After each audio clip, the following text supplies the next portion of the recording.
আসসালামু আলাইকুম, good morning সবাইকে। কেমন আছেন সবাই? আবারও চলে এসেছি নতুন একটি ভিডিও নিয়ে। তো সকালবেলা উঠে পড়েছি ঘুম থেকে অনেকক্ষণ আগে। ওদেরকে খাইয়েও দিয়েছি। এখন আমার ঘর গোছানোর পালা। ঘরের ভীষণ খারাপ অবস্থা। আজকে খুব সুন্দর করে ভাবছি ঘরটাকে গোছাবো, তারপরে রান্না বান্না করতে যাব। তো ফারহানা এখানে শুয়ে শুয়ে কার্টুন দেখছিল, ওকে সরিয়ে দিয়ে কম্বলগুলো ভাঁজ করছি। কম্বলগুলো ভাঁজ করে এক সাইডে রেখে দেব। কালকে বিছানার চাদরটা তুলে কাচতে দিয়েছিলাম, শুকিয়ে গেছে, আজকে পেতে দেব। বালিশের কভারগুলোও সব কাচতে দিয়েছিলাম, কাচা হয়ে গেছে, শুকিয়েও গেছে, সব আজকে লাগিয়ে দেব। নাহলে বালিশের ওয়ার বিছানার চাদর যদি পাতা না থাকে না, ভালো লাগে না, ঘরটা যেন ন্যাড়া ন্যাড়া লাগে। এখন বালিশের ওয়ারগুলো পরিয়ে নিচ্ছি। বালিশগুলো একটু নোংরা নোংরা দেখায়, মানে সাদা বালিশগুলো তো, ওর জন্য নোংরা নোংরা দেখায়। কভারগুলো পরানো থাকলে ভালো লাগে দেখতে। বালিশের কভারটা পরানো হয়ে গেলে খাটের উপরটা ঝেড়ে নেব পরিষ্কার করে, নাহলে খুব নোংরা হয়ে রয়েছে। ওরা তো খালি পায়ে ছাদে যায়, গিয়ে খালি পায়ে আবার খাটের উপরে ওই অবস্থায় উঠে পড়ে, পাটাকে আর ধোই না। মানে বাচ্চা তো সেরকম এখনও মানে বুদ্ধি হয়নি যে পাটা ধুয়ে আবার খাটের উপরে উঠতে হবে। যাই হোক, বিছানার চাদরটাকে ভালো করে বিছিয়ে নিচ্ছি। দুই ছেলে মেয়ে খুবই বদমাইশি করে, সব কাজ সব সময় গুছিয়ে করে উঠতে পারি না, তবুও চেষ্টা করি সব কিছু টাইমলি করার, হয়ে ওঠে না।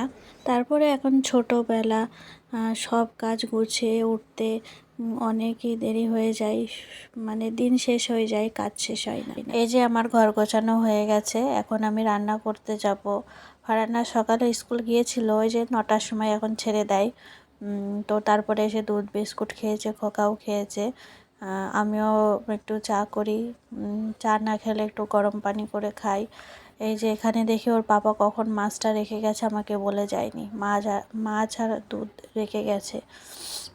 এখানে আমুদি মাছ নিয়ে এসছে, কালকে একটা ফুলকপি এনেছিল, আজকে আমুদি মাছ দিয়ে ফুলকপি দিয়ে রান্না করব। মাছটা কাটা হয়ে গেছে, এই যে ফুলকপি সবজি সব কেটে নিয়েছি। ঠান্ডা লেগেছে তো, ওর জন্য কথা বলতে একটু অসুবিধা হচ্ছে। এই যে মাছটা নুন হলুদ মাখিয়ে রেখেছি, এখন কড়াইটা গরম হতে বসিয়ে দিয়েছি। এখন তেল দিয়ে মাছটাকে হালকা করে ভেজে নেব, বেশি ভাজবো না। আর সমস্ত কিছু আমি রেডি করে নিয়েছি। আগে থেকে যদি রেডি করে নেওয়া হয় রান্নাটা খুব তাড়াতাড়ি হয়ে যায়। আমার ভাতও হয়ে গেছে অনেকক্ষণ আগে। ওইদিকে গরম পানিও একটু বসিয়ে দেবো ওদেরকে চান করানোর জন্য। ওই যে এখানে দুই ভাই বোনই খেলা করছে, নোংরা মাখছে, ধুলোবালি মাখে, প্রচণ্ড নোংরা দুজনাই। তবে আমি কিছু বলি না ওদেরকে, ওরা ওদের মতোই খেলতে থাকে। ওদের কোনো খেলার সাথী নেই, দুই ভাই বোন দুজনার সাথেই খেলা করে। এখন ওরা দুষ্টুমি করবে না তো কারা করবে বলুন, ওর জন্য বেশি কিছু বলি না, ওরা ওদের মতোই খেলতে থাকে। আমরা যখন বাচ্চা ছিলাম তখন আমরাও এরকমই দুষ্টুমি করতাম, কত মার খেয়েছি, মার হাতে আবার আদরও করেছে। সেসব কথাগুলো মনে পড়লে খারাপও লাগে, হাসিও লাগে।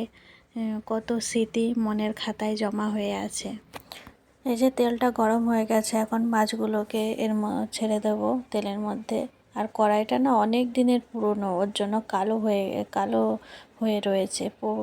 বেশি আমি মাজতে পারি না, আমার হাতে ব্যথা করে, ওর জন্য আরও কালো কালো হয়ে রয়েছে, তো ওইগুলোকে তোলা যায় না। আমরা দুই বোন সবসময় মারামারি করতাম। আমার থেকে আমার বোন বেশি করতো, ও আবার একটু বেশি দুষ্ট ছিল। আমার বোনের ভীষণ রাগ, ও একটু কিছু বললেই রেগে যেত, ওর জন্য রাগানোর জন্য আরও বেশি করে ওর সাথে ঝগড়া করতাম। মাছটা ভাজা হয়ে গেছে, এখন ঝাল পেঁয়াজটাকে ভালো করে লাল লাল করে ভেজে এর মধ্যে আদা রসুনের পেস্ট সমস্ত যেগুলো গুঁড়ো মশলা সব দিয়ে কষিয়ে, তারপরে ফুলকপি আলু একসাথে টমেটো ঢেলে দেবো।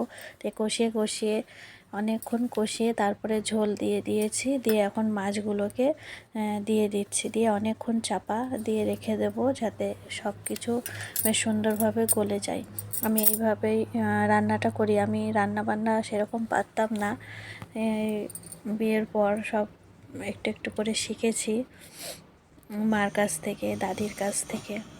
ছোটোবেলার কথাগুলো যখন মনে পড়ে, দুই বোনের যখন ঝগড়া করতাম, মারামারি করতাম, তখন খুব খারাপ লাগে, কান্না পাই। এখন দুজনারই বিয়ে হয়ে গেছে, ও শ্বশুরবাড়ি, আমিও শ্বশুরবাড়ি। এই যে রান্নাটা হয়ে গেছে, তো ক্যামেরায় যেন কেমন একটা লাগছে, কিন্তু তরকারির কালারটা খুবই সুন্দর এসছে। এই যে খেতে বসে পড়েছি আমরা। ওদেরকে আগে খাইয়ে দেব, তারপরে আমি খাবো। ওদেরকে গোছানো রেডিও হয়ে গেছে টিউশন যাওয়ার জন্য। এই যে কীরকম বদমাইশি করে, ওদেরকে এখন খাইয়ে দেব। দুজনকে খাওয়াতে খাওয়াতে আমার প্রচুর টাইম চলে যায়, তবুও খাইয়ে দিতে হয়। ভাড়াটা একা একা খেতে পারে, দিই না। প্রচুর জায়গা নোংরা করে, জামা কাপড় নোংরা করে, গায়ে হাত পায়ে ফেলে, ওর জন্য ওকে একা খেতে দিই না, আমি খাইয়ে দিই। ইয়াস একা খেতে পারে না, ওকে খাইয়ে দিতে হয়। ওকে এক গাল ভাত দেবো, গালের মধ্যে করেই রেখে দেবে, তারপরে বকা দেব, তারপরে সেটাকে খাবে। তারপরে মাছ তো বেছে খেতে পারে না, মাছটা আমাকে বেছে দিতে হয়, ওই জন্য ভাবি দুজনকে একসাথেই খাইয়ে দিই। এই যে দুজনকে রেডি করিয়ে খাইয়ে দাইয়ে বেরিয়ে পড়েছি, এখন টিউশানে ওদেরকে ছাড়তে যাচ্ছি। এই যে ফারানা আগে আগে ওর ভাইয়ের ব্যাগটা নিয়ে হাঁটছে, এটা ওরই ব্যাগ, তা ওর ভাই, ওর মধ্যে ওর ভাইয়ের বই খাতা আছে। এই যে এই রাস্তার ধার দিয়ে, হাই রোডের ধার দিয়ে আমরা যাই, রোজই সাইড দিয়ে হেঁটে হেঁটেই যাই। ওর বাবা ডিউটি থাকে, নিয়ে যেতে পারে না, যখন ফাঁকা থাকে তখন নিয়ে যাই, নিয়ে আসে। এই যে বলতে বলতে চলেও এসছি, ওরা ওপরে উঠে যাচ্ছে। ওদেরকে এখন টাটা করে দিয়ে আমি এখন চলে যাব। ওদেরকে দেওয়া হয়ে গেছে, এখন আমি বাড়ি ফিরছি।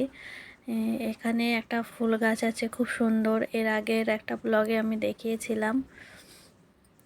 এই যে এত ভালো লাগে, ওর জন্য এখানে একটু দাঁড়িয়ে যাই।